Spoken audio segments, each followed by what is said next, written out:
Let's go down to the Urban Homestead, Pasadena by the freeway. Right down there on the Urban Homestead, Jules and his family are working away. Come on down to the farm in the city, back to the future, back to the plan. Right down there on the Urban Homestead, loving the life back into the land. Oh, oh, oh, help the garden grow. Singing, oh, oh, oh, we've got to help the garden grow. Welcome to the Urban Homestead Radio. We are your hosts, Anais, Justin, Jordanne.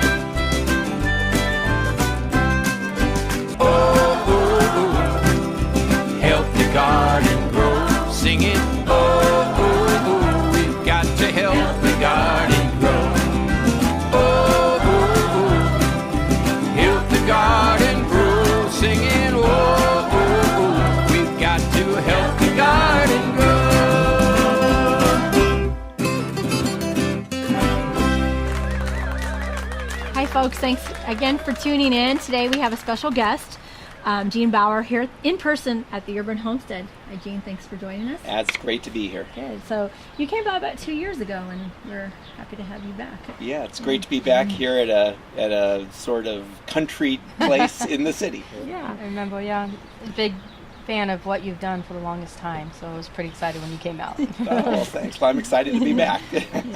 Yeah, and you gave us your book, The Farm Sanctuary, which is pretty special. So we have that on our special. It's next to all my all your special books. Yeah. All my other holistic animal books. Right on. So we want to just maybe talk to you about about you, what you do, and yourself. So yeah, we kind of know how you. I mean, I know how you started, what you've done. So, but I think a lot of people still don't know what you've created up there. Every time I mention like going up there, like, oh, what is that? So. Yeah. Well, Farm Sanctuary started back in 1986, and we began by investigating factory farms to document cruelty. And we would find living animals literally thrown in trash cans or left on piles of dead animals. So we started rescuing them. We now operate sanctuaries for rescued animals in New York and California, and we work to educate people about the abuses of animal agriculture and encourage people to be more mindful about food choices and ultimately to move towards eating plants. I've been a vegan since 1985, and I think that that's the best way to go, but everybody has to make their own choices. And one of Farm Sanctuary's organizational values is we speak to people where they are on their own journeys. Yeah. We recognize everybody has to make their own choice. One size doesn't fit all. Kind of thing. Absolutely. We're all individuals, and we all need to do what works for us. But it's important, I think, to recognize that we can choose, to not eat animals, and I think it's good for us, and it's also good for the animals. Yeah, there's a lot of options out there that people can versus 1986 take care of. When you started. Oh, we've come so far. Back when I went vegan in 1985. It's just like you would look at you're like, what am I eating? I used to, for soy milk, we had to mix a powder with a water, soy powder, and it had soy milk. It's pretty primitive. Oh my goodness! Now you go to the grocery store and you can get, a variety. Yeah, and it tastes good. It's amazing, right? And it's not only soy milk; you have almond milk, cashew milk, coconut milk, all kinds of plant-based alternatives to cow's milk. Yeah, not only are there stores, there's actually restaurants now. Oh yeah. So the spectrum has gone that. When my dad took us vegetarian, I was probably like 5, and I just remember the food. It was just. It never tasted. There was one restaurant we went to that was very special, but I remember like my grandmother would take us and we'd go to these whole health food stores, and it was like things were so long in the shelf that you like squeeze them, like maggots would come out. It was just like that was vegetarian food, and now people are like, oh, I just went vegetarian. I'm like, oh, you had it easy. Don't talk to me. It's never been easier for sure. So I mean, for the longest time, I didn't even know what meat tasted like. So it was just like, I know. I always tell people, they were like, what can you do? And I said, everybody, we're humans and we consume, so we just have to be conscious consumers. We have to be conscious of what we're actually consuming, because some people just don't know, and even though there's a lot of information out there, it's still not available, that people don't understand the concept of where does our food start and how does it get to the grocery store. Absolutely. No, it's we all eat, and we generally eat in a way that we were raised eating, without really being very thoughtful about it. And most of our food choices are contributing to a horrendous system. You know, factory farming is atrocious, and when people are introduced to it, oftentimes because it's so upsetting, they'll say, "Don't tell me, I don't want to know." Yeah, they don't want to know. And I can understand that, but at the same time, it's not really a great response. I think it's important for us to ultimately take responsibility for our actions, and ideally to make choices that we can feel good about instead of saying, "Don't tell me," and also make choices that serve us well, eat food that is nutritious, instead of eating food that makes us sick, like we do in this country. It's been estimated that we could save 70% on healthcare costs by shifting to eating a whole foods plant-based diet. Yes. So, right now we're eating food though that makes us sick, and it supports this horrible system. So I think just getting closer to our food source and making choices that are more aligned with our values and our interests would make a huge shift. Yeah, absolutely. Yeah. And so I have a little question. So it said that you started your activist career as a veggie hot dog seller at a Grateful Dead concert. That is correct, Okay, yes. That's how Farm Sanctuary raised funds in the early days. Okay. We were an all-volunteer grassroots organization, and we funded it by selling vegan hot dogs out of our Volkswagen van at Grateful Dead shows. That sounds perfect. Oh, it was, totally. And you can tell, like I said, this is being recorded outdoors at the Urban Homestead, so we get the school sound from next door, we get the helicopters, and so It is not out in the mountains. I know, so unfortunately. it's a perfect atmosphere. The People farm get in the city, yeah, exactly. so we get the city sounds, and some farm sounds too, from time to Yeah, time. but just to Sometimes, riff what you said, what people don't want to know was, it's very interesting because a lot of people ask me about like goats and different kinds of animals and like how to get like producing their own milk if they wanted to do that. And I was like, you have to really research it because like most mammals, they have to be pregnant and lactate. And they just sit there, and I've gotten people to stare blankly at me and go, "So why can't you just do what the dairy industry does?" And I said, "Do you know what they do?" And they like, "Well," and I'm like, "Do you want me to tell you?" First of all, to make that decision, some people are like, no. Because they think that milk, like these animals produce milk. Yes. Just automatically or naturally. And it's, no, they have to be pregnant to lactate. And they're like, you start seeing that questions start to come like, so what happens with the babies? babies. And I'm like, Yeah, do you want get me to tell you get that look that Yes. they have to lactate. You can kind of get that. Oh, I said they have to be and pregnant. then they kind of that make that association. Yeah, with- and it kind of I'm surprised how many people think that dairy animals just produce milk. It's amazing how we become so sort of blind to reality. You know, cows, like humans and other mammals, have to have They babies have to have a baby to begin lactating. And so, on dairies, the babies are taken away. And it's something that when you think about it, it's obvious. But if you don't think about it, it's not real to you. And then Milk people comes in a carton. It comes in a carton, right. No, but it's cow's milk, and it's for baby calves. And it's best suited for baby calves. It's not that great for humans. I mean, why don't we drink dog's milk, for example? And people would think, oh, that's gross. What's the difference? What's the difference? But people become accustomed to things. And over the course of human history, we've become accustomed to and defended some pretty horrible activities, as a species. And so just kind of putting it in perspective that we can justify and rationalize horrible things. and the way we treat animals is just one example of that. Yeah, it's pretty. I mean, like I said, It's pretty shocking It's still. an issue really that gets to me, Yeah. to the point where it's like I not to bury my head in the sand, but I can't deal with it because I know how bad it is. And sometimes I'm just like, people say, "Did you see that latest?" And I'm like, no, I can't. It's so depressing. Yeah, I mean, that's, can't. I think, another reason people don't want to look. It is depressing. Yeah. And but the good news is that we can make choices and not be part of it. That's the really good. Yeah, That's I mean, the good news. we went to the LA premiere. Actually, Of came through. Food Inc. Actually, came through my Facebook feed of Facebook memories. And it was the LA Premiere of of Food Food Inc. 8 years ago. Or Yeah, whatever. we were invited to screen it, And and I mean, I was found I think to I attend the mean- screening. I was found in the bathroom crying. crying. And even though you And knew, people said, "Well, that's not bad. You should see these other films." I said, "No, see, all I wanted to go home was to hug my chickens, and it wasn't even a bad film. Yeah. It really got to me because I had a relationship with mine, and just to see animals treated that way on the film, it really It really hurts me. You know, it really upsets me on that level. So. Yeah, no, how we treat other animals actually says a lot about us. And cruelty to other animals causes us to lose part of our empathy and part of our humanity. And that's, you know, where I don't only feel bad for the animals, I feel bad for the people who work at these farms, who treat animals. They become so desensitized, and it's not good for anybody. So, you know, ultimately, you know, the message at Farm Sanctuary is to treat others with kindness. You know, to me, being vegan is an aspiration to live as kindly as possible, while recognizing that it's impossible to live without causing any harm on this planet. You know, so we do the best we can and make mindful choices, but also recognize that even the most vegan is not perfect. No. I mean, it's you know, one size doesn't fit all. And everything traces back. I mean, you can try to live as, you know, humanely and cleanly as possible, but, you know, there's always something affected. Yeah. Right. So, I rode an airplane out here, for example, so that I know, probably I caused think, some harm like I somewhere. said, yeah, there's always Compromise. Yeah, we live in an age of compromise. And so, and when we give the after school farm to table to actually the school next door, you know, besides the fun things of canning and eating and stuff, we do a chicken class, and where we show the kids, we said, so, you know, you eat chickens and have eggs, and so how would you like to live your life on this piece of paper? Chicken lives on a square. And they just kind of... And then not only that, we take it one step further. We actually do the equivalency.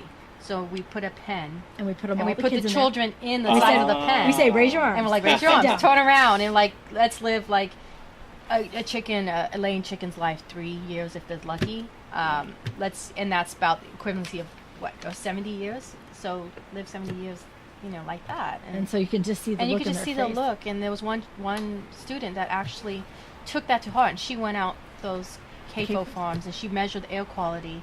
She couldn't get inside. She couldn't get inside, but she was getting it, like, you know, took it to heart. She wanted to know how these animals were living. Yeah. And that, you see that kind of connection. And for me, because I have the animals that are, you know, the chickens that are loved and they live out their lives, I'll take a chicken, like, stick it in a child's lap, and they're just like, and they start to cuddle with it, and it's like just like a cat. They kind of see they're not these things in cages. Exactly. You know? They are friends, not food, Yeah, essentially. yeah. When people see the animals in that way, it changes their perspective. And for There was me, one time we went to some fair, and they had LA County Fair.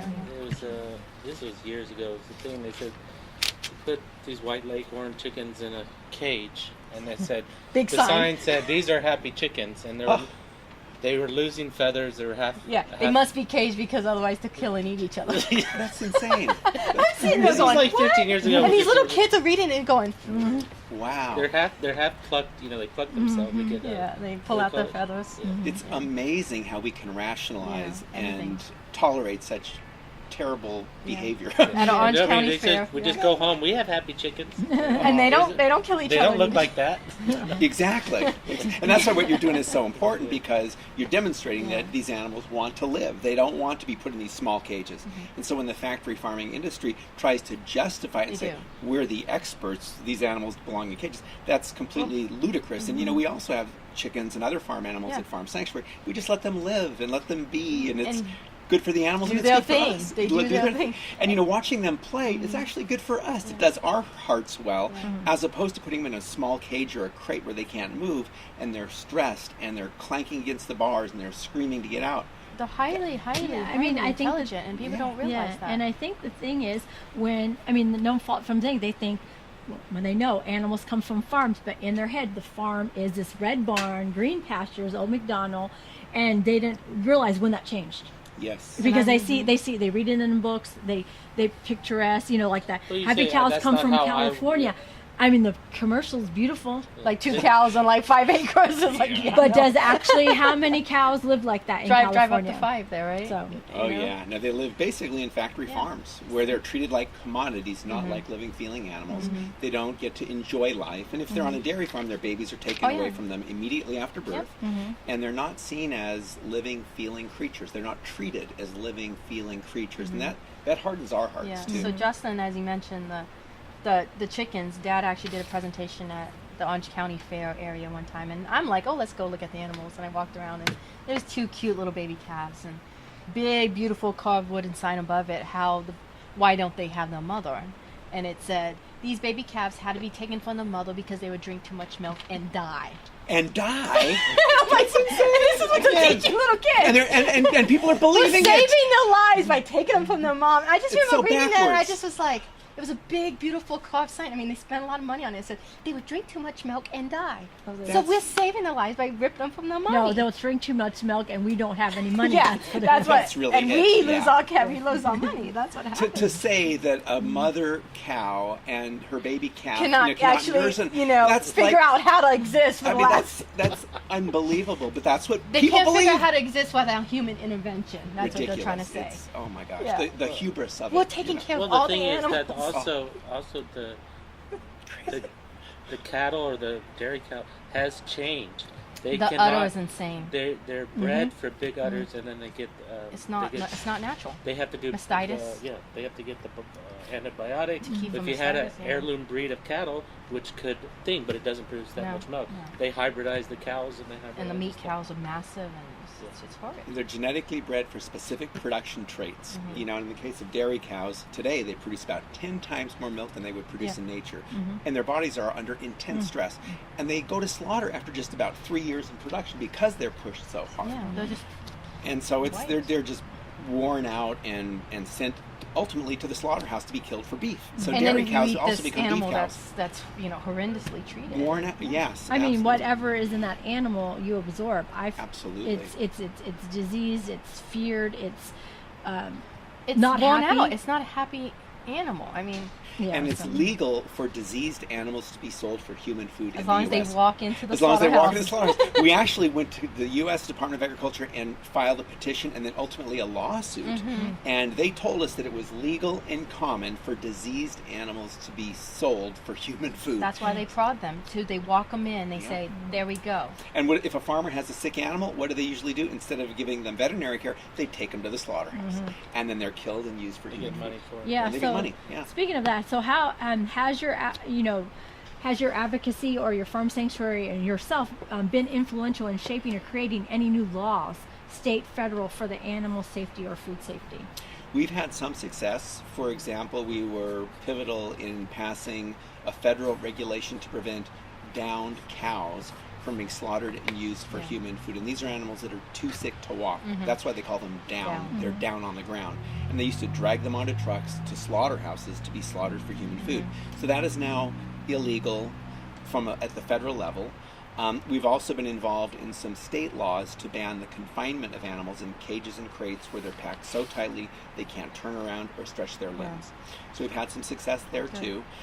But I think one of the most important things that we do, and I think where the big change ultimately is going to happen, is as the marketplace starts to shift and people start to recognize that we can live well without eating other animals and without eating animal products. And at Farm Sanctuary, we try to demonstrate a relationship where the animals are our friends, not our food, where we interact with them like people interact with their dogs and cats. And we're just encouraging people to think about who these animals are and about who we are and how we can live in a way that is most aligned with our humanity. And ultimately, everybody has to make their own choice, but I think people are starting to pay more attention to their food system. Most people are appalled by what happens on factory farms and are starting to make moves towards eating more plants, if not going completely vegan. So every step in that direction is a very positive thing. And also going local, organic, supporting small farms, community-oriented agricultural systems, as opposed to buying into the industrial system. So I think Farm Sanctuary since 1986 has been a voice and encouraged people to think more about their food choices. We've had some success legislatively, but I think the marketplace is really where the big change is. Where the change. That's where the big change ultimately is going to happen, I think. Is that were they responsible for that California law with the Prop- CASC? I mean, the chicken. Proposition 2, yes, we were one of the main sponsors of Proposition 2 here in California that was on the ballot in 2008 to outlaw the confinement of animals in small cages, and it dealt specifically with veal crates for calves, gestation crates, which is how mother pigs are kept in these 2-foot wide metal enclosures, and battery cages for egg-laying hens, where they're packed so tightly they can't even stretch their wings. They're given less than a square foot of space each to live their whole life on. And Proposition 2 passed by an overwhelming a majority of California voters to ban those systems, and farm sanctuary is part of that effort. And Were so- you happy with how it turned out? I mean, I think it got a little watered down in some by the end of it. I mean, it's just a small victory, or? I am happy with how it turned out. It will prevent suffering. But one of the significant things that happened, there's a number of them actually, but one of them is that after that bill passed, or that initiative passed by a vote, there was a legislation introduced in Sacramento, in California, to outlaw the sale of eggs from operations not hear that that. did not comply with California's Yay. law, which meant that any eggs coming into California Nationwide, yeah. could not be produced in battery Mm-hmm. cages, and that has had a significant impact. The other thing is that initiatives like Proposition 2 get people thinking about their food and recognizing that it comes from animals, and beginning to consider what that looks like and what that feels like and whether they want to support it. So the initiative, although it was a legislative effort, also had some awareness-raising aspects to it, which I consider to be very important too. They had that. There was some confusion about free range, the labeling of the how they labeled some of the eggs before that proposition came in. They were having issues with people saying it's free range or what was it? Yeah, well, that's still happening. You know, I think there is an inherent interest on the part of egg producers and other animal agriculture producers to make conditions sound better than they are. You know, because if they make it sound like the animals are outside running freely, they can charge a lot more money. You know, but most of the animal products being sold as cage-free or free-range are not really being treated very well. They're overcrowded. In a cage-free operation for egg-laying hens, for example, they are commonly still debeaked, where parts of their beaks are cut off.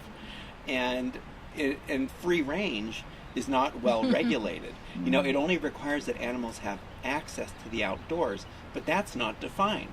So it could be just a little bit of like a tiny window, exactly, or a they crummy can little, see outside. and that's access to the outdoors. outside, yeah. So that's another problem. So free range doesn't mean what most consumers think it means, and most of those free range and cage-free animal products are coming from factory farms, and consumers are being misled. So that's a problem now, and it has been for a number of years as consumers have become more aware of factory farming and they don't want to support it. But the food industry is about making money, and if they need to represent things in an inaccurate way, they will do that because they can sell for a higher price, and consumers unfortunately are being misled. Yeah. So, wow. So what's your like goal for you had the proposition in California. So is there any other states you're looking at doing, or is it going to be overall? What's on the schedule? What's on your agenda? On my agenda is changing the world. Yeah. just a little. Just a little that. Little this, little that. Really low there. Little here, little there. You know. That's a low goal there. The world. How besides the United States, then are you active in other countries? Well, we're primarily focused in the U.S. Yeah. We are concerned about the increasing consumption of meat in countries like China and India, Which they never did. They've been primarily vegetarian or plant-based countries. And if you look historically at human beings, we've been primarily plant eaters because it's just much more efficient.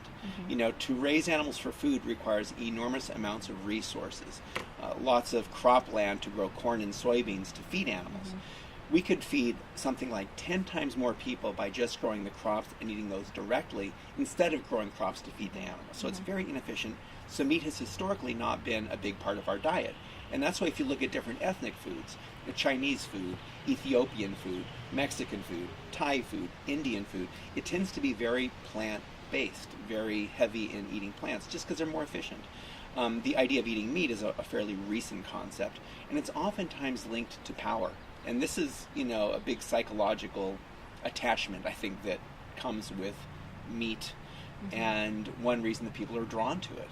And I think that, so it's hard sometimes to speak about not eating meat because people feel that they're losing power. Yeah. They did have white bread was a status symbol. Oh, yeah. For a while, it's like you can.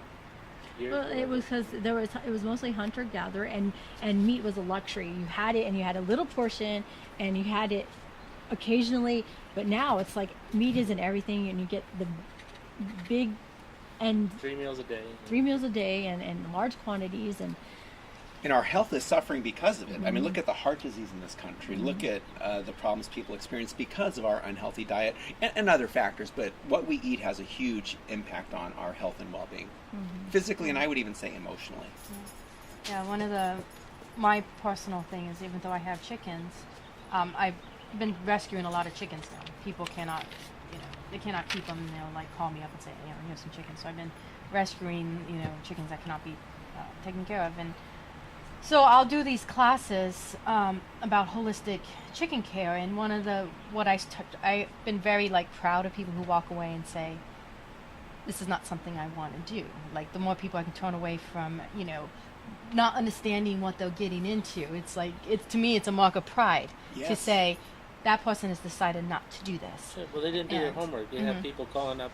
I just went to the pet store and bought some chickens. And they're driving home, and they're like, what do I do? And I'm just I'm about to panic. I'm just like, what are you doing? You shouldn't be buying animals at pet stores. I know. So the other thing Any is... animals, whether they're... There's so many that need homes to rescue. Yeah, there's so many to rescue. And because I've seen the bad side. I've seen it come around. I've seen the other side. Backlash of... And people, think, I'm going to take control of my food. And so some of the questions I get is, so what do you, because I'll explain, chicken is not going to lay all that much. The heritage breeds are not going to lay a whole lot. The lifespan, they stop laying. I have 8-10-year-old chickens back there. Yeah. And they're like, what do you do with them then? I said, they live. So what do you do? They live. Yeah. And so what, they live? Yes, and what do you do with an old chicken? I'm like, why do you have to do anything with an old chicken? Why can't you just let the old chicken And they're be? like, but that takes up space. I'm like, well, then deal with it. Yeah, so you make that choice. Yeah. And then one of my slogans when I teach the class is, if you raise chickens for eggs, please consider the eggs gifts and not requirement. Mm-hmm. When the chicken gives you an egg, then accept it and take it. Don't say, I need eggs from you. Right. And people, they don't understand that. For a chicken to lay an egg, it's like a woman giving birth to a 9-pound baby. Yeah. The pain and the stress on the animal, and when I tell them, I see the women go, yeah. Think about that for a minute and figure out exactly why you want to raise chickens. It's great that you're encouraging people to think about things from the animal's point of view, and also to recognize that having an animal at your place is a responsibility. It's a huge responsibility. They're not just toys. These are living, sentient creatures. And they're highly intelligent. I talk to them about how they have friendships, and they mourn when one of them passes, and when one of them actually does pass, I have to bring it back to the flock.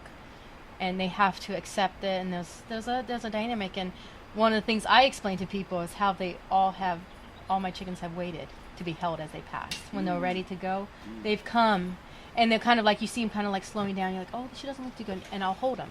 And one of them actually waited many days until I came home for me to hold. Telling me that story. And so they just people looking at me. I'm like, yeah, let's think about exactly what a chicken. What that means. Yeah. They're waiting. By the way, I saw a video got sent today. There was a chicken played Star Spangled Banner on a piano at America's Got Talent. We gotta look that one up. I don't know how that happened, but I'm impressed. Yeah. No, it's great that you see them as individuals, and they have personalities. They develop relationships. They do. They have friendships. They have best friends. Yes. They They have pals. They have pals, pals. I've seen everything from jealousy to. Two of my chickens, Lucy and Estella, they were actually going on 10 years of age now. They have to have a conversation with you every morning. Wow. You get up there and you have to actually respond. Yeah. And then they go about their lives. Like, okay, we're good. And then Bella, my little one, she's old and she has a heart condition. We kept her alive, and she just keeps going. And people are like, has she laid? No. So what do you do with her? I enjoy your company. I enjoy your company. I enjoy your company, just like with cats and dogs or people. Enjoy their company. We live on this earth together, and we might as well try to make it as pleasant as we can for each other. And they're beautiful, wonderful creatures, and people don't realize how. I've been an animal lover all my life, but even chickens blew me away. I know. Yeah. Like I said, that's what makes Jordanne's workshops or talks special, because it's not only so you want to have chickens and you want to have things, but.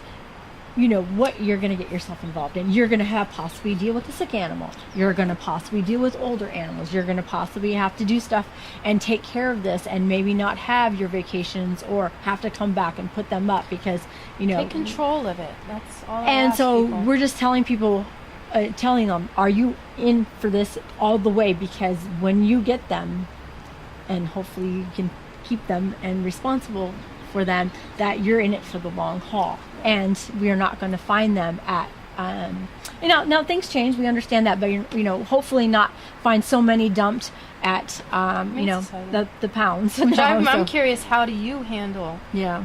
you must get a lot of people trying to give you animals. How do you handle that? Yeah, well, it is one of those ongoing challenges, Yeah, I mean, how do you because deal with that? from an ethical standpoint, you have to rescue all of them, and from a practical standpoint, it's impossible. I've been wondering how you do that. I'm like, Yeah. how do you make these choices? No, you do the best you can. Yeah. You rescue and bring in as many as you can, but you also try to place animals in homes whenever possible. But also you need to go upstream and ultimately prevent the problem before it starts. So preventing people from buying chickens, for example, to have backyard flocks, because so often they're not able to do that right. Preventing people from ultimately supporting this industry that's creating all of these discarded farm animals. So I think we need to get it at the front end, ultimately. But in the meantime, we do the best we can, rescue as many animals as we can, but sadly we can't rescue them all. I was really proud when I went into a feed store and I found out they were selling chicks, and I kind of talked to the owner a bit, and she said that they did make the conscious choice not to sell less than 3 chickens. Chicks. Which I thought was a pretty good, because if somebody came in and was like, oh, I want a cute little chick and For bring my it to Easter basket. the Easter basket, I felt like that was at least one step. It was a it's small step, but I said But at least it was something. They recognize at least that they're social and they shouldn't be alone. Yeah, they shouldn't be alone. The best, of course, is It's that not they don't received, sell but- them at all. I know. I avoid every feed store in the spring. I'm just like, Well, maybe we can start talking to feed stores and say, hey, how about not selling? Well, here's the leather? thing. Yeah. And here's a story. We got a call around one Easter. It was either the day before Easter or the day after Easter. I'm not quite sure. And this gentleman called us and said, I think I found a baby chick. I found a baby chick wandering around Old Town Pasadena Oh, wow. on the sidewalk. Because I think it's a chick. I think it's a chick. Like, He's bring like, it over. can I bring it over? I was like, sure. However, baby chick, we don't have chicks because we don't have males, and so we're like, oh no, It's gonna be by itself. I slept with it in my palm of my hand the night, but I was like, this Carried is it gonna around be a in the while. short the rest of the day. I don't know if I can carry it He around. was very lonely. So guess what? We had to visit the feed store to get companions. However, when we got them, we immediately put them on apple cider vinegar and good feed. But you can tell They were sick. they go into this after they get. Well, they get taken right off antibiotics. When I take them, So they get sort of.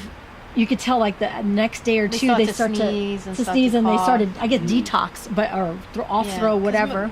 These feed stores, they keep them on antibiotics to sell them because they don't have time to take care of them. Yeah. So the few times I've gotten feed store chicks, and it's not been a conscious choice, but I've gotten like either from someone who didn't want them, I'm like, wow, they just been on antibiotics and they just feed them, terramycin and all that. And then when I get them, it's like complete holistic, and you can just see the chicks start to struggle because they go from they go from antibiotic to right off, and they've always been the sicker.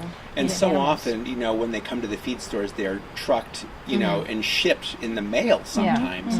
And they're packed very tightly. And these are like day-old chicks, so they're very stressed and very fragile.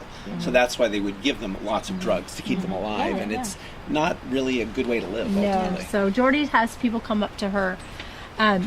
Years we bump into them. They said, because she likes to raise them holistically, apple cider vinegar, feed that has kelp and good stuff. And then they said, you know what, your chicks are the healthiest To this day, I've ever were had. always And best. we had David Silverstone, Alicia Silverstone's brother, come when he found out that Jordy was, this was about 10 years ago, when Jordy was raising chicks. He came to get baby chicks from Jordanne, and he sent us a picture not too long ago of Henny Penny, who's going on Sits on the 10 porch. years Still old. alive, right? He's just living life. Sits on the That's porch great. with them, And one of it's the like- conscious choices I made when I did that was to go against what the hatcheries do, is where they grind up the male.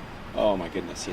It's And horrible. so I tell people, you think you're getting females. What do you think? It's in a test tube? I mean, they just like dial in, we want all females. I mean, how do you think this happens? Hatcheries are So I horrible. made the conscious Yeah. choice to take responsibility for the roosters. I didn't say, oh, let me get all females. I said, let me do it and let me try to do it correctly. And I placed the males, and I found them homes or gave them, farms that they were actually well taken care of. And that was it was hard, but that was my conscious choice to go against the what they were doing in the hatcheries, because I did not agree with it. I said, if I'm going to keep a couple females for myself, I am going to Deal with the males. because I'm choosing that, and I have to take responsibility. I cannot just put it on my head. I can't say it doesn't happen. Yeah. I'm taking responsibility to have my females. Yep. You know? How we treat other animals is such an important reflection of us ultimately, Yeah, and absolutely. whether we're going to be conscious about it and kind about it, or whether we're going to be disrespectful and then demeaning. Oftentimes what happens, especially in factory farms, is animals are treated very badly, and we may feel bad about it, but instead of looking at ourselves and being reflective, we start marginalizing and denigrating the other the bottom animals. line. You know, and for example, being called a pig is not a compliment. And Being that's called just a chicken is being not called a doesn't make chicken is sense. not a It doesn't compliment. make sense to It's me. not, yeah. And being called a turkey. Where's leg. that come Chicken, from? and I'm like, I'm like, have you Derek. seen them? They're really brave. So there's this sort of these subtle kind of ways we speak that are subtle ways to put down, or maybe even not subtle, but they're a reflection of our disrespect of other animals. And that doesn't speak well of us ultimately. So I think that's so important, just to be aware. And most people don't think very much about this and speak certain ways that validate certain prejudices and mistreatments and biases against others. So but what you guys are doing here and what we're speaking about, it's about respect and kindness, reverence for life. And who's against that? No, right? no. Yeah, that's why I call it reverence for life. Yeah. The Native Americans did that when they did the bison, American bison. It was just reverence for They realized they took a life to survive, and they gave thanks to the Great Spirit for that. It wasn't just like a mass slaughter for the hell of it. Yeah. So there, after your Prop 12 passed, Or Prop 2. Prop 2 in passed. 2000, yeah. There was a article in the LA Times where this guy, he was forced to get rid of the cages, and he has them in houses. And he started hanging up little CDs for them to peck at and jump and play. And I think the quote, Yeah, that was Dad pretty sad.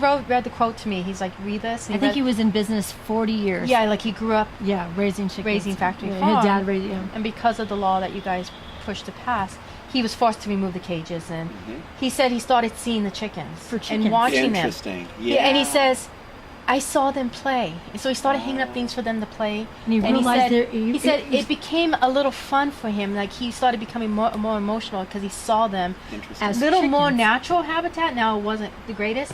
And I remember thinking, that is the saddest thing. I mean, this guy was like in his late 40s.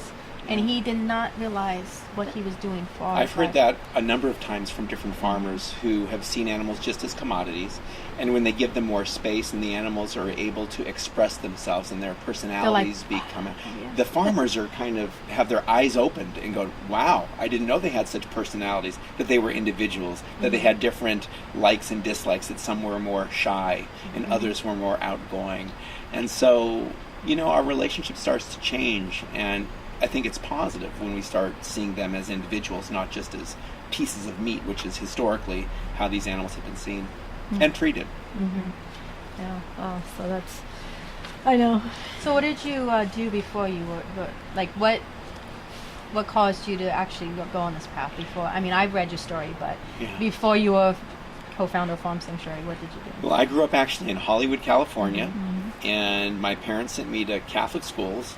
So I was hit pretty hard with a strong dose of morality and the thou shalt and the thou shalt nots. And, certain phrases did kind of resonate, being concerned, for example, with the least of these, doing unto others, and ultimately trying to act responsibly. And I didn't feel that human beings were doing a very good job of this. And I saw wild animals being harmed by human activity. I saw beautiful old trees being cut down for development. And I was viscerally upset to see how human beings were harming animals and nature and acting with such blatant disregard. And I didn't want to be part of it. And so I started getting involved with environmental groups and also human rights groups. And I learned more and more about factory farming and the harms it was causing, and how we didn't ultimately need to eat animals. And for me, when I learned I didn't need to eat animals, it was very easy to just go vegetarian or vegan. I went vegan pretty quickly after going vegetarian in 1985. But I just didn't want to be a cog in a system that was causing so much harm. And when Farm Sanctuary started in 1986, I felt it was important to see firsthand what was going on. So we started investigating farms and stockyards and slaughterhouses, and we found animals left for dead. And that's how we began the sanctuaries. And then people wanted to visit, so we've now put up visitor facilities. We have overnight accommodations at our farm in New York. We do events at the sanctuaries because people want to come and hang out with the animals and hang out with other people who share their concerns and interests. And then we've also worked on legislation, and so we're increasingly trying to go upstream to prevent the problem, to prevent the dead pile and live animals being thrown on the dead pile from happening in the first place. So we're now kind of moving more towards an awareness-raising, market-oriented approach to trying to address these issues. The one, how we became vegetarians after 1990, 1989. Diet for New America. Diet for New America. That's a great book, Diet for New America, John Robbins, right? Yeah. From the Baskin-Robbins family. Yes, and he said, I want to do that. We actually were able to meet John Robbins. I actually went to his home and got to speak with him. He's wonderful. He's a great and guy. That was like the book. That was the eye-opening of like, whoa. And then we read in I think Mrs. Gucci, who's they had a little pamphlet, and they said that 55 square feet of rainforest was being cut down for every hamburger you ate, and that was the last hamburger we ate. Good. So a lot of it's incremental. Yeah. And for me, it was actually somewhat incremental too. My grandmother told me about how veal calves were raised when I was in high school, and so, or rather, when I was in high school, and I never ate veal after that. And also, when I was in high school, I remember coming home, and my mother had made a chicken dinner, and I saw the dead bird on the plate, on his or her back, and I didn't eat chicken that night, and I didn't eat meat a lot through high school because of that memory. But that memory faded, and everybody around me was eating meat, and I redeveloped the habit. So I always had kind of an inkling and a sensitivity about these issues, but it was ultimately learning that I could live well without eating animals. And if you can live well without causing unnecessary harm, why wouldn't you, is what I felt. Yeah. And but it was early on that there were little seeds planted that ultimately sat in me for a while before ultimately becoming, I acted on them and went vegan in 1985. Similar with Dad, he was Jesuit. Yeah, Dad was Catholic school, too. Upbringing, valedictorian thing. And he would say, "Do unto others." He'd have that same. Where thing. did he go to school? Jesuit. Christ the King in Florida. Tampa, Florida. I went to Loyola High School, which is also Jesuit. He went to Loyola College in New Orleans. Yeah. So Jesuits. Yeah, Jesuits. He had the nuns and then the priest, and that was. But he was always quoting, "Do unto others," golden rule, all that. He took it to the. Take care of the planet. Environment. The planet, the people, be good stewards. Yeah. Creation care. Started the Catholic Church. Yeah, I mean, schools and things. I think a lot of religious traditions have very similar core teachings about respect, about responsibility, about kindness to others, about the golden rule. And unfortunately, though, as religious and other institutions become powerful, it's been said power corrupts, and I think that's very true, unfortunately. Absolute power corrupts. Absolutely, it does. And I think that was first said about the Catholic Church. One farm stand customer said, all the major religions, 85% of them have it in common. The basic love, golden rule. Absolutely, all love that for stuff. others. But you're fighting over the 15%. If you just concentrate on the 85%, what everybody has in common, that is taught worldwide. For millennia. So that's why you raised a good point at the start. It's to find a common, not to separate and fight and pit this person against. It's find a common. Yes. And that's what's find the common ground. And who is against kindness? I don't know very many people. Who is against living healthy? Yeah. Who is against supporting a food system that doesn't destroy the planet? Exactly. And so if we act mindfully in an informed way and make conscious choices about our food, we can all play a significant role in creating solutions. So you had not you, but I think one of your employees, and I think the lawyer, your company's lawyer, you guys contacted us and you came out. Is that the first time you heard about what we had been doing here was because I think that was the first time we heard about the urban, or the first time I had heard about the urban farmstead, homestead, yeah. and I love it. I love what you guys are doing. You know, you're connecting people to food. You have the boxes of produce that people get. Much of it you grow right here in Pasadena, which I totally love. And you know, gathering people around. You know, food historically, over the course of human history, has been a way people are drawn together. You know, the word comida and community are linked. And so food is a very important part of our humanity and are relating to each other. And so it's great that you guys are doing what you're doing. Yeah. And I remember, I think it was quite, like, might have been close to 3 hours. You really hit it off with my dad. I remember You guys that. were there. Yeah, and I'd be like looking out. I had gotten up at some point because I had things to do, and I was like, you guys are still talking. hashing. I think he followed you up the street. I mean, you guys were talking to the end till you got to your car. and I remember, So fun meeting and you. that's what his dad, honestly, he believed he was going to change the world too. So. Well, yes, indeed. We're still, well, his spirit lives on, you know? Yeah. We want to I change think you guys this were world. hashing that out, like exactly how. How are we going to do this? We got some plans. I still got some thoughts on that. We're going to implement those now. Still. So I did not. Was that your latest book? Or are you coming up a new one, or Well, what do you? that was my first. That was the first book. First That was book. the Okay, that's Came first out one. in 2008. My second book, called Living the Farm Sanctuary Life, came out in 2015. Okay. And I will likely be doing another book in the not too distant future, although I haven't kind of nailed it down yet, but I'm starting to think about what next. And it'll likely be focused on consumers and encouraging citizens to be more conscious about their food choices. You know, and that's where so much of the issue, I think, now resides. And, you know, the reason we have such a messed up food system is because people are unwittingly supporting it through their food choices by voting with their dollars and giving money to these industries that cause enormous harm. And if instead people spent their dollars to support food systems that they could feel good about, that provided nutritious food and didn't support an industry that was destroying the planet, we'd see a big shift. And then also, if we start taking money away from the factory farming agribusinesses, they're going to have less to invest in politicians. And so they're going to have less power to influence laws and policies the way they have for decades. So changing how we spend our dollars, I think, could have profound impacts over time. Yeah, I mean, we're still finding that with the farm stand customers, even though you think, okay, you know, most people have heard this before, not necessarily, because we had, like last year, a woman had asked Justin, our melons, can I get some melons? And he's, you know, not in season. Yeah, he didn't, you know, not to insult her intelligence, but sorry, they're not in season. And she looked at him like, and she literally said, but they're in the stores. Yeah. And Justin said he was like, well, are you seeing where they're coming from? They're not local. No, and he said commercial. She goes, no, in a health food store. So like Justin, she assumed health food store was meant local. So Justin just said, well, maybe check it out next time you go. Label. And she came back. And she said, you were right. She admitted she was wrong. Well, she was open-minded. She came back. She said, yeah, they're from Chile.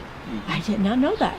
You know, so she it's just that because they're in this local health food store. That they were local. And people don't understand it because it's not a fault of theirs that it's a 24/7 food system. They have no concept of seasons. They have no concept of how this even got to the store. Even on just the plant-based diet. Yes, even plant-based. How did that plant get there? No, we're not talking about how did meat get there. Or dairy. Meat even has quote a season. You know. I know. You know, people have certain expectations. They want everything all the time. And, you know, that's not generally how things work. Right? Unlimited. And that's like the system created unlimited. And where before it was when you had peaches and the peaches were done, if you didn't can them, that's the last time you ate or saw a peach until the next year. And that's just like beyond not even I mean, that's just that's not American. That's not American. It's like no. Exactly. We want choices, and we want all the time. We want all the choices all the time. All the flavors of ice cream. Yeah, but we've ultimately though lost so much because we've bred not only animals but plants for specific production traits. So we have tomatoes that can stay on the shelf for a long time. They don't necessarily have a lot of flavor. And same thing with peaches and other fruit. And there are so many different kinds of fruit that we don't even grow anymore. Exactly. So ironically, while we think we have a lot of choices, we're having fewer and fewer. Yes. If you go to a supermarket and you go down the cereal aisle, you have all these different packages with different names and different colors, but they have corn and sugar in them, almost all of them, right? So it's like, it's Illusion pretty much of the same. It's an illusion of choice. It's an illusion of choice, exactly. And they said, like I said, the disappearance of seed varieties. I think one of the PowerPoints we did to give presentations at UCLA, and probably less now, but our grandparents ate in terms of $1 worth of variety, Right. and now 3 because cents. we're at 3 cents. Wow, amazing. Yeah, so we're not really, so we have this illusion of choice yeah. and variety, and people are losing flavor, they're losing quality experiences when we eat. I mean, eating can be very sensual. You can enjoy a juicy, cool peach on a hot summer day. It's kind of cool to do that, you know? Or on a cold evening to have a root vegetable stew, for example, So these are kind of things that really fit and feel good and nourish us. But we've lost a lot of that. Yeah, and I think that good food resonates with a lot of people, and if you give it to them and they taste it, I think they'll stick with it because they don't understand. We had one girl. We had farm dinners and stuff like that, and they said, "What do you put in the peach cobbler?" I'm like, nothing. Peaches. I just peaches. There's no secret. It's just and people have come to us. Pretty and amazing, said, isn't it? People have come to said to Justin, I have lettuce growing in my yard and I have a salad mix growing in my yard, and when I come to your homestead for the potlucks and I eat your salad, it does not taste like my salad. What is it? And when we say it's because 30 years of soil, you're tasting the sweetness, you're tasting what was done to the soil through the plant. Yes. And but you're starting, your plant will eventually, your lettuce will hopefully start. It's a beginning process, yeah, it'll right? hopefully start to taste sweet or taste like ours. But they're blown by the taste. They didn't know that food. And I had another lady come to the farm stand, and she was like, what else do you have? And I said kale, and she kind of shuddered. And I said, she's like, I don't like kale. I said, you mean farmers market kale? She said, no, I can't take that. I don't like that kale at the farmers market. And I said, hold on. And I ran and got ours. Told her to eat it, and she's like, wow. Yeah. Yeah, one lady. Soil's important. The nutrients even on the plant-based thing, Yeah. they lose it as soon as you pick it. Exactly. So and even if it is plant-based and you're not getting it local, you're losing something. And they said she ate colored paper for her life until she ate salad. Oh wow! Now, the fresher it is, the better, and the more organic and full the soil is, the better. I think there's a lot of micronutrients in addition to taste and flavors that come from healthy soil. Yeah, and so I think they said also another study was 50 years ago they weighed a bushel of wheat or a bushel of grain of some sort of, and it weighed different than a bushel today because the minerals lost. So even if we're eating all this stuff, but we're not getting the necessary. We're not actually getting. We're just the soil is something to hold up the plant, not actually something to nourish the plant. We're getting calories, but not nutrients. Dad was very big in the soil. Soil was his passion, and everybody thinks it's just dirt. He was like, no, it's life. It's an ecosystem with all sorts of microbes and interactive parts that it's complex, and it nourishes plants, and without that, we suffer as well, I think. Yeah, and so it's education to us too, to educate people, because we have to learn too, because we sometimes, and when we started, we think everybody lives like this, not necessarily. So how do you translate to other people what this lifestyle is, or what does it mean? Without hitting them over the head. Yeah, and that's just it. And it's through food. You have them taste something, and they're just like, wow. And leading by example and showing how tasty it is, like you're saying, and also canning. You guys do that, right? Yeah. And that's one of these lost arts that we've done for hundreds or thousands of years, and it makes a lot of sense. So it's great to remember that and to reestablish that. I think it'll benefit everybody. Yeah. I think one of my questions, knowing your story and your project is, has people been like, you deal maybe more with like the consumer and the people, but have you ever is it resonating with people, or do you get like companies that don't like what you're doing? I mean, is there like been a bad side to things that you've had to deal with? It's a mixed bag. When I've visited factory farms and slaughterhouses, they don't like me there. And I've had some pretty hairy situations in those circumstances. But when I speak with consumers about eating food that is healthy and not supporting a cruel factory farming system, generally they get it. And I think increasingly also now companies are starting to recognize that there's a shifting consumer awareness and demand towards healthier foods. And we have a very vibrant vegan food industry that is developing. There are companies that have actually been created to produce alternatives to animal foods. And there's also a vibrant organic farming market, although in some cases it's kind of industrial organic. So, so you have a lot of things happening. I think the consumer interests are beginning to push the food industry, although you still have a very industrialized food industry that's trying to market products and make them sound better than they are. Whether it's so-called free range when it comes to animal products, but also in some cases the organic is not quite as good as one would hope. It's much better than the industrial, but when you get down to it, smaller scale, local food is ultimately the best. That's why I'm a big fan of community supported agriculture, about the programs you're doing here, about people growing their own food, about community gardens, about people getting more connected to their own food and being empowered by growing food that is nourishing. So there's a lot of things happening in the food area, and that's where I tend to spend most of my time and energy, is to celebrate the positive steps that are being taken. Do you think the price or the cost, is that because everybody's against, everybody's for treating, at least on the surface, everybody treat animals well and stuff like that, but it still comes down sometimes to the bottom line, how much that person can afford to pay for, let's say, chicken eggs, for example, versus having to pay for organic certified thing like that.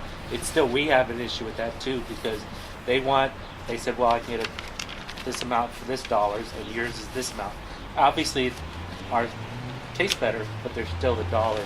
People are still stuck on the dollar. Well, you can get $1.99 eggs at some small store, and then you have to put more, and so for a person struggling to feed the family. Yeah, the food system and the infrastructure currently in place makes unhealthy food far too accessible and cheap, and healthy food not accessible enough. And part of that has to do with government subsidies for animal farming, for producing cheap corn and soybeans, for example, to feed animals and raise them for food.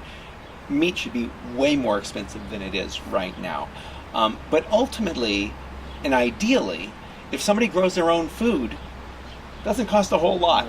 I remember talking to Ron Finley, who's an advocate here in LA, and he said, whoever says that money doesn't grow on trees didn't know what they were talking about. Because, if you have a fruit tree and you have apples or oranges or fruit, you could sell that ultimately, and it's kind of money growing on trees, literally. And, up here in the Hollywood Hills, I was up there a month or so ago, and saw some mustard greens, and I was nibbling the mustard greens. So there's food that is around us. For free. For free. So I think part of it has to do with habits and infrastructure that's in place. And convenience is another thing. And people are used to a certain behavior. For example, there might be dandelion greens growing in the hills, but instead of picking those, people will go to a grocery store and buy them. So you have these kinds of crazy habits we have that don't ultimately make sense if you're thinking about it, but we have habits. We're creatures of habit, and we don't realize the opportunities around us. And that's why I think it's so important for there to be examples of people who are showing that food can be accessible, and you can ultimately be empowered by making healthy food choices that are aligned with your own interests. And ultimately, it shouldn't be very expensive, but right now we're at a time where the infrastructure is not supporting the kind of shift we're envisioning, and people don't have the habits, and they're not familiar with what's available to them. So I think those are some of the issues. Yeah, I think because like I said, they don't realize like Jordan was saying, if you have rent, and then you have pay clothes for your kids, and then you come down and you get to food, and then you go, well, what's the cheapest? oftentimes that becomes the calculation. What's the cheapest? You know, and that's not necessarily the best calculation. It's not, and it's not the best calculation. Because the long-term effects. But here's the thing: they don't understand the cheapest. But I think it's more of convenience, because if you look at cheapest, if you get a bag of rice, and beans and some stuff, in terms dollar for cents, than packaged food. Because another one of our classes, the farm to table, after school farm to table, I get the packaged mac and cheese, the one that everybody knows, and then we make it from scratch. So we make the sauce, and we make the noodles, and we do it almost side by side. And we did a price comparison, and it wasn't that much different, and the time pennies. Wasn't that much And the difference other one either. tastes better. And then we said, okay, which one tastes better? Yeah. And that was one of the kids' favorite, So they because they thought realized the that package was cheaper, and it wasn't. Right. It's a very good point. because And- we bought bulk noodles, Yes. a pound of noodles, which in the little Yes. boxes like 4 And then ounces. long-term, health-wise. Yeah. Yeah, there's external costs associated with bad food, which then costs us lots and lots of money in terms of health care, heart attacks, medications, things like that. And, rice and beans doesn't have to be very expensive, or even when it comes to potatoes. Instead of buying a bag of potato chips, buying a sack of potatoes. I know. It's healthier, you have more nutrition, and it's much more affordable when you really look at it. French fries don't count, right? Not a food group. I have veggies for today. Well, if you had ketchup, then that's Yeah, a veggie. yeah, that's two veggies. Crazy. Two Two veggies. Crazy, isn't it? How we start justifying crazy stuff like that. But no, I think getting closer to the food, it doesn't have to be expensive, but it also may require that we change some of our habits. Instead of buying a bag of something and opening it and crunching down the potato chips, we buy a sack of potatoes and actually cook them or prepare them. And that's actually, I think, an art that has been lost. And cooking doesn't have to be drudgery, which is another of these assumptions and beliefs people have, which prevents them from doing things that are healthy for them, such as cooking. And, for example, people can get together and cook together and learn from each other. And that can be a very pleasant, empowering, positive experience, And so how we relate to food, not only how we eat it, but how we prepare it, how we procure it, have significant impacts on who we are and how we live. And today in our fast food, cheap food, convenient food mindset, I think we're losing a lot. Yeah, I think that is, like I said, I like to touch on that lost skill and lost art, because and it's kind of weird. It's just like, and especially homes, they have these huge kitchens now, compared to and are they being used? And people come into our little kitchen, they go, "Wow, you do a lot in a little kitchen." I was like, "Well, It's used. kitchen is kitchen because it's used." Yeah. But and then when people do come over, I call it, homestead fast food. We can cook a decent dinner in under half an hour. Nice. And nice. it's like, I'm like, "Oh, it'll be ready in half an hour." And then you're like, "You did that?" I'm like, "Yeah, I did that. It's not that hard." And snacks It's can be even not quicker, that like a hard. little piece of lettuce or a little piece of, it's not that greens. hard. Yeah, you Or I get don't know if you from have garden. fruit trees here, but grab like a piece of fruit. That's fast food. Yeah, and it's not. It's And you don't have to cook the heck out of the food either. no. That's One And of the things is we try to let Lightly. the food stand for itself. And people think they have to take the kale and cook the heck out of it. And it's like, you don't have to. And we cook, and they're like, "This is good." I'm like, "Yeah, because the food and the plant is allowed to be as is. Yeah. It doesn't have to be cooked into submission." Right, Yeah. right. and denuded of its sort Yeah. of Of flavor everything and that made value. it Yeah. good. But it tastes is- good. Yeah, So, I know. everybody's they're all trying to change everything to, as they want it.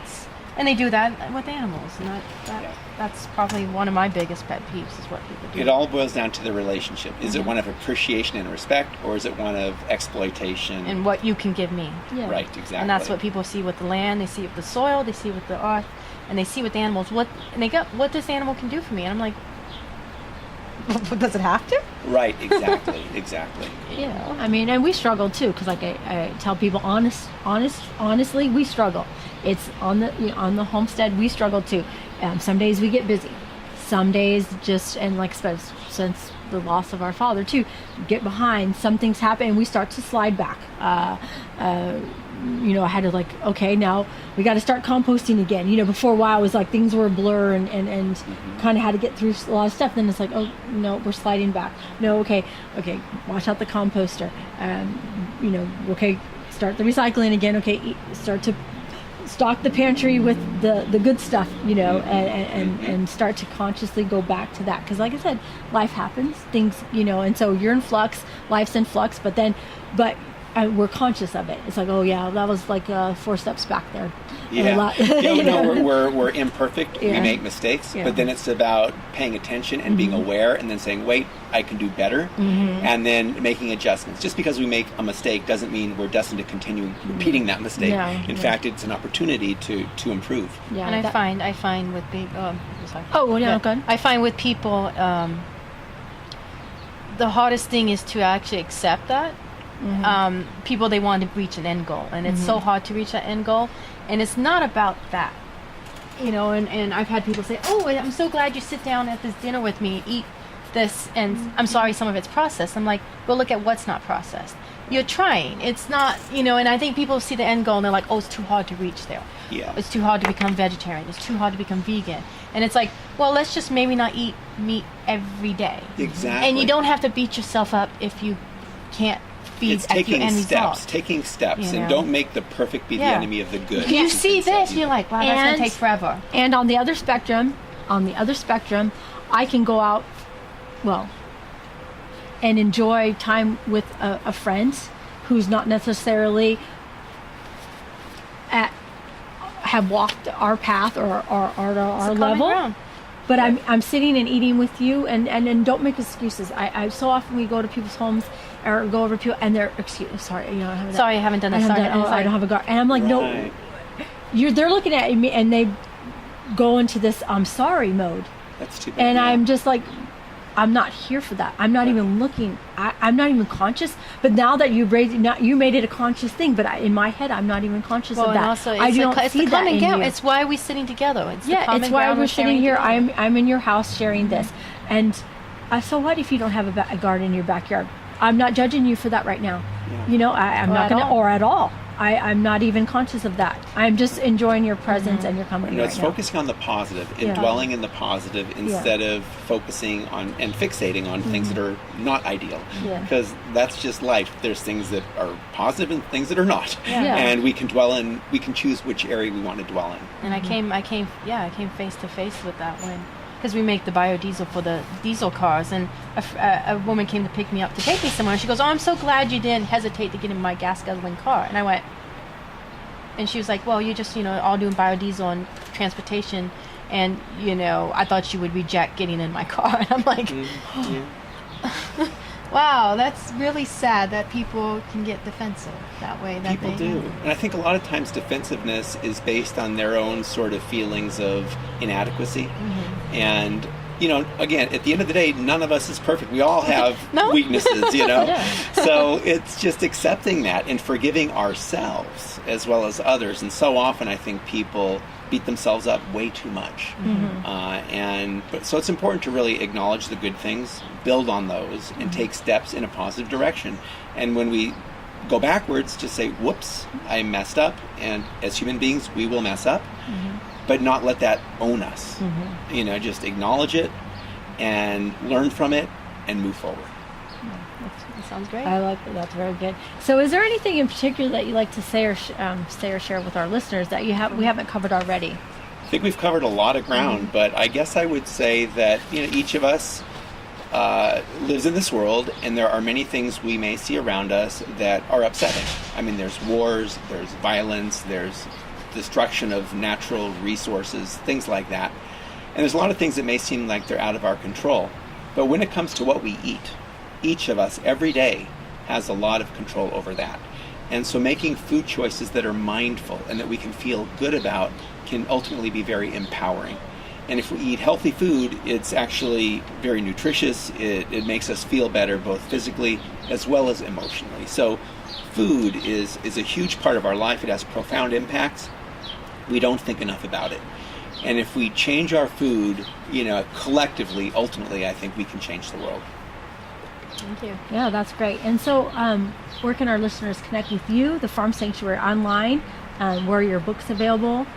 Yeah, well, I have 2 books. They're both available online or at bookstores. One of them is called Farm Sanctuary, Changing Hearts and Minds About Animals and Food.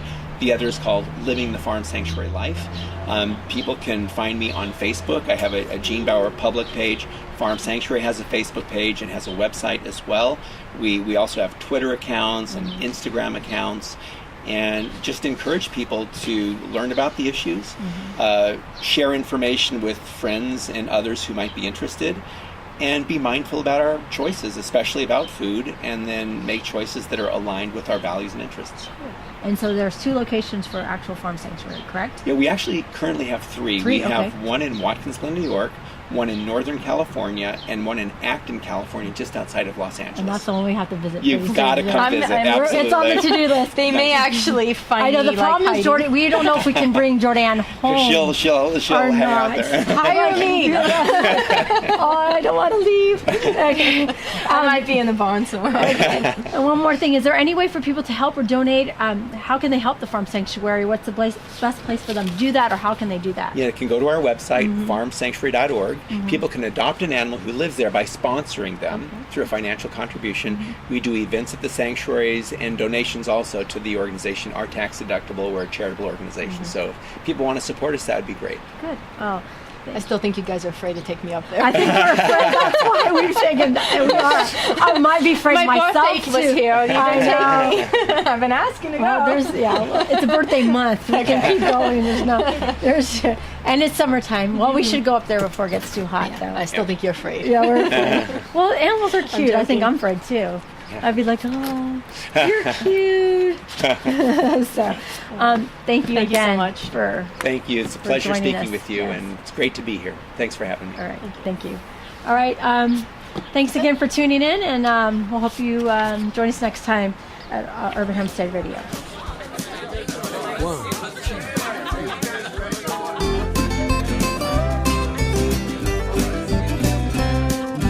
Let's go down to the Urban Homestead, Pasadena by the freeway. Right down there on the Urban Homestead, Jules and his family are working away. Come on down to the farm in the city, back to the future, back to the plan. Right down there on the Urban Homestead, loving the life back into the land. Oh, oh, oh, help the garden grow, singing. Oh, oh, oh, we've got to help the garden grow. The Urban Homestead theme song was written and recorded by Tom Fair. Thanks, Tom.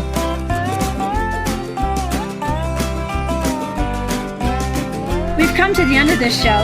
Thank you so much for joining us. Be sure to tune in again. Until next time, this is Anais, Justin, Jordanne. Keep on growing. Oh, oh, oh, help the garden grow, singing. Oh,